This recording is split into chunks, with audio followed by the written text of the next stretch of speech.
Welcome to the third in a series of training videos about the WARNS. This video provides information on how to log on to the online WARNS assessment. After this video, you should be able to learn how to log on to the WARNS assessment, how to complete the administrative pages, what the student portion of the assessment looks like, and how to obtain and use the WARNS report. First, open an internet browser such as Internet Explorer, Google Chrome, Safari, or Firefox, and visit the WARNS assessment website by typing in psso.wsu.edu/warns and hit enter.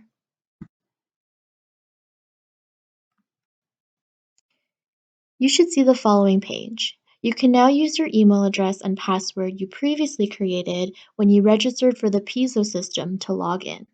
You can also access the middle school assessment by clicking on the blue link at the bottom of the password box.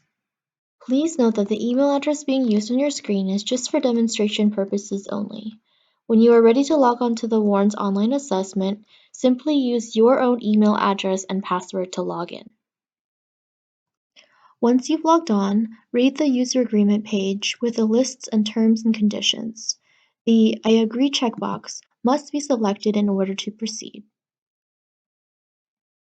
The next page is the Student Lookup page. Here, you may select your school from the School drop-down menu. Schools that you're registered for will be listed in the drop-down menu. And then enter a unique ID for each student taking the assessment. This ID must be entered as a number, which can be the student's school ID. However, please remember this information will appear on printed reports and should be kept secure and confidential. You may also make up an ID, and we recommend that if you do so, to be consistent with the protocol of your school. The use of the student's unique ID will allow you to reassess the student at a later date and compare reports. If at any point a student accidentally clicks out of the assessment, you can also use this page to continue or start over. Simply log on like before and re-enter the student's unique ID. A blue pop-up will appear and give you the option to continue or start an assessment over. If you wish to administer a practice assessment, for example in this tutorial, please check the practice case box prior to moving on. These practice cases will be separately labeled from real cases. The first page you should see is the administration page, prompting you to choose an assessment version. The full version allows you to assess all questions in the survey, including optional demographic information, family functioning, school attendance, criminal history, and barriers along with the 40 WARNS questions. The responses on this form will appear on the WARNS report that is produced immediately following the completion of the survey. The needs-only version allows you to ask a demographic and the 40 WARNS questions. Like the full version, responses to the questions are included in the final report at the end of the survey. This option is recommended in circumstances in which a student may have limited reading or comprehension abilities. If needed, the administrator can read the question stems to the student. We generally recommend that schools use the full version the first time a student is assessed, and then use the needs-only version as a follow-up over time. However, the decision to administer either the full or the needs-only version depends on how much information you may want to collect from the student. The anonymous version is similar to the needs-only, with the exception that responses are not reported at the end of the report. This option is recommended for administrators who feel a student may be less willing or truthfully respond to questions if they believe the administrator can view their answers. Please note that for middle school WARNS, the administration options are currently unavailable. Next, we have the student information page. Here, you can choose the appropriate options that best represent the student being assessed. This is the transition page. This page is where the administrator turns over the assessment to the youth who will continue answering the questions. As soon as the next button is pressed, the WARNS assessment will begin. The first indication of the student section is that the screen changes to a light blue color and the assessment begins with the age question. For this demonstration of the full version, we first viewed the optional questions pertaining to the student's background. These optional questions are not used to calculate the WARNS risk scores, but can provide detailed information about a youth's demographic information, family functioning, school attendance, and criminal history.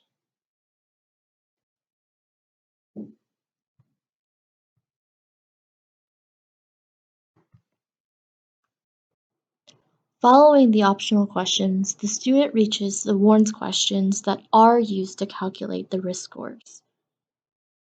All WARNS questions begin with a leading stem. We would like to know how you've been doing in the past 2 months.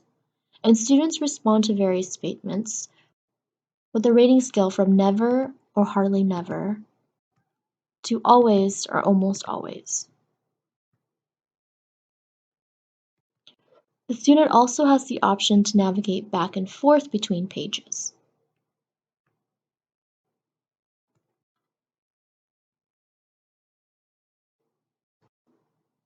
If a question is not answered, a warning sign will pop up on your screen like the one you see before you.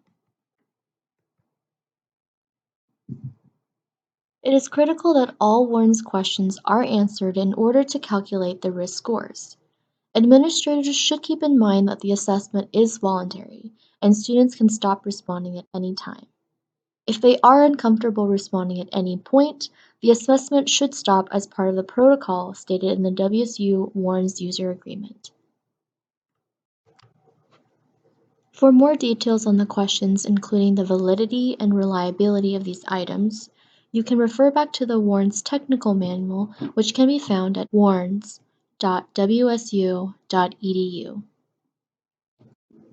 Once the assessment is complete, the student has the option to review the responses or to submit the assessment. At this point, the administrator may take over the computer and select Submit Assessment. Once the assessment is complete, the student no longer wishes to make any changes to their answers, and the Submit Assessment button is pressed. The administrator may take the computer from the youth. And for security purposes, we will also require you to enter the password again to access the report.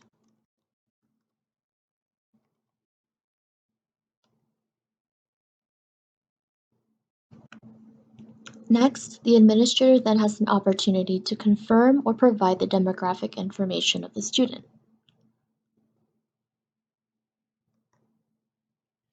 The final screen allows administrators to take any additional comments or notes about the administration of the assessment, such as the fidelity of the assessment.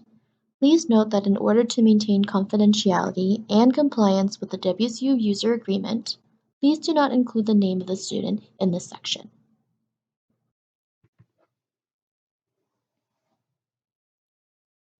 Once the administrator submits the assessment, the WARNS report will appear as a downloadable PDF in your browser window.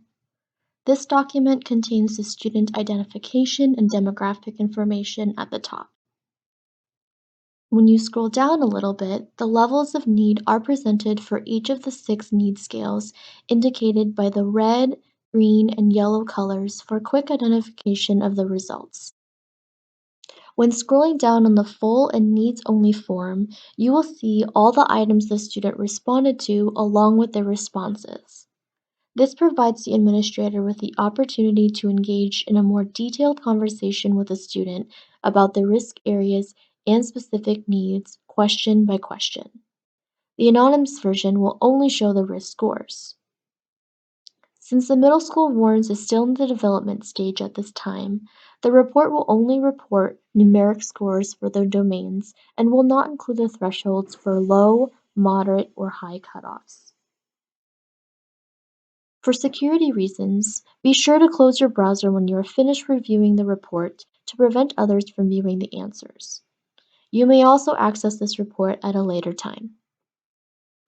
Thanks for tuning in, and please join us next for the video, The Portal for Supporting Successful Outcomes, or PISO, the WARNS User and Data Management System.